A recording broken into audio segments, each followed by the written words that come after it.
Daily basis কর্মচারী আছে, তাদের মধ্যেও কেউ কেউ এইসব কাজে জড়িত হয়ে যায়। আমরা ধরেছি, আমাদের যৌথ বাহিনী শাস্তি দিয়েছে, আবার দেখা যাচ্ছে তারা আবার ঘুরে কিছুদিন পরে আবার চলে আসে। তারা এটাকে পেশা হিসেবে নিয়েছে। দায়িত্ব নেওয়ার পর থেকেই আমরা চেষ্টা করছি যে হাসপাতালটাকে যেন দালাল মুক্ত করা যায়, এবং সেই লক্ষ্যে আমরা বিভিন্ন ধরনের কার্যক্রম পরিচালনা করি। আমাদের প্রশাসনের পক্ষ থেকেও আমরা চেষ্টা করি, এবং মাঝে মাঝে আমাদের পুলিশ, র্যাব বা সেনাবাহিনীর সদস্যদের সমন্বয়ে আমরা এই অভিযান অব্যাহত রেখেছি।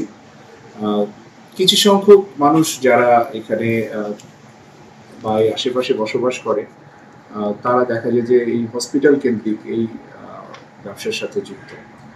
তো আমাদের পক্ষে অনেক সময় সম্ভব হয় না, সেই কারণে এই যৌথ বাহিনীর এই অভিযান মাঝে মাঝে পরিচালনা করা হয়।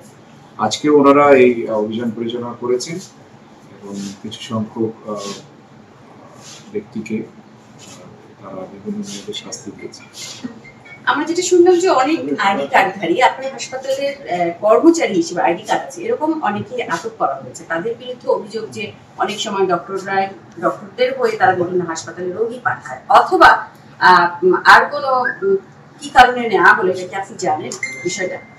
আমি স্পেসিফিক নাম্বার জানি না, তবে এরকম কয়েকজন আছে যাদের আইডিধারী হয়ে আমাদের ডেইলি বেসিস কর্মচারী আছে, এবং দু একজন পার্মানেন্ট কর্মচারীও আছে। ডেইলি বেসিস কর্মচারী যারা আপনারা জানেন যে আমাদের এখানে পরিচ্ছন্নতা কর্মী হিসেবে আমরা মূলত নিয়োগ দিয়ে থাকি, তাদের আইডি কার্ডও আমরা দিয়ে থাকি।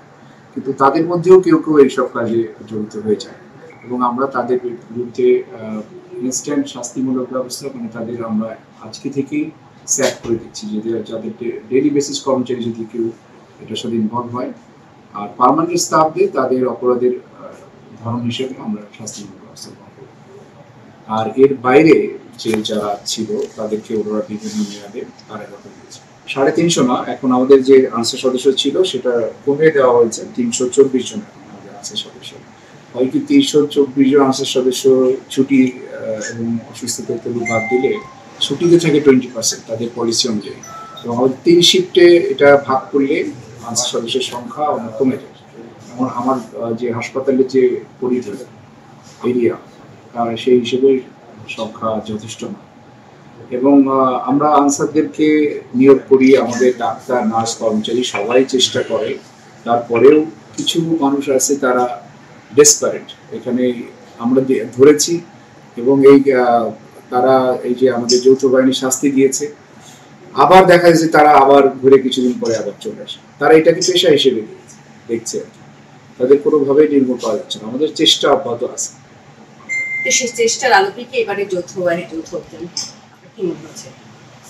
না, এটা তারা এনএসআই এবং আমাদের সেনাবাহিনী মূলত যৌথভাবে করেছে, এবং আমাদের সমর্থন আছে। আমরা এর আগেও তাদেরকে সবসময় ওয়েলকাম জানিয়েছি। আমি বলেছিলাম যে আপনারা রেগুলার বেসিসে এগুলো করবেন। আমাদের পক্ষ থেকে আমরা চাই যেহেতু এটা হাসপাতালটা দালাল মুক্ত হোক, সেজন্য আমাদের পক্ষ থেকেও সমর্থন আছে।